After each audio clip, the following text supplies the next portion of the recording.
ऐसी रिपोर्ट्स हैं कि चाइना के विदेश मंत्रालय के द्वारा यूनाइटेड स्टेट्स ऑफ अमेरिका की 20 रक्षा कंपनियों पर और उससे जुड़े हुए 10 सीनियर एग्जीक्यूटिव्स पर प्रतिबंध लगा दिया गया है। चाइना ने ये जो कड़ा कदम एक ऐसे समय पर उठाया है कि जब यूनाइटेड स्टेट्स ऑफ अमेरिका के द्वारा ताइवान को $10 बिलियन वर्थ की जो आर्म्स डील दी गई है और यूनाइटेड स्टेट्स ऑफ अमेरिका ने ताइवान को अनेक बड़े वेपन सिस्टम्स प्रोवाइड कराने की घोषणा की है। जाहिर है कि United states of America Taiwan की रक्षा के लिए संकल्पबद्ध है। यूएस ताइवान रिलेशंस एक्ट 1979 के तहत United states of America Taiwan को लगातार वेपन्स की जो सप्लाई है वो करता रहा है और वर्तमान समय में जो ये $10 बिलियन वर्थ की जो आर्म्स डील अमेरिका ने ताइवान को दी है उसमें howitzers, anti armour drones, anti tank javelin missiles और इस तरीके के जो बेहद एडवांस्ड वेपन सिस्टम्स हैं वो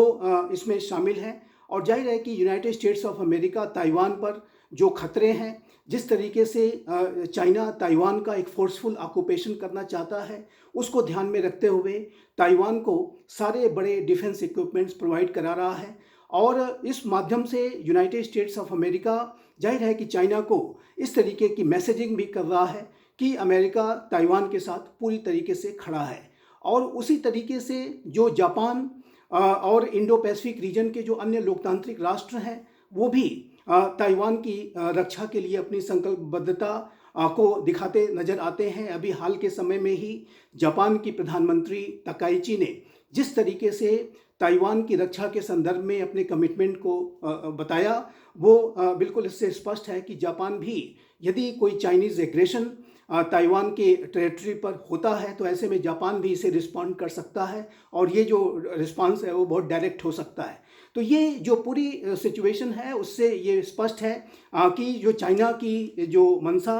ताइवान के फोर्सफुल ऑक्यूपेशन को करने की है वो पूरी नहीं होने जा रही है और United states of America, Japan, Australia, Bharat और अन्य जो विश्व के लोकतांत्रिक राष्ट्र हैं वो ताइवान की रक्षा के लिए संकल्पबद्ध नज़र आते हैं और इसी प्रक्रिया में अमेरिका ने $10 बिलियन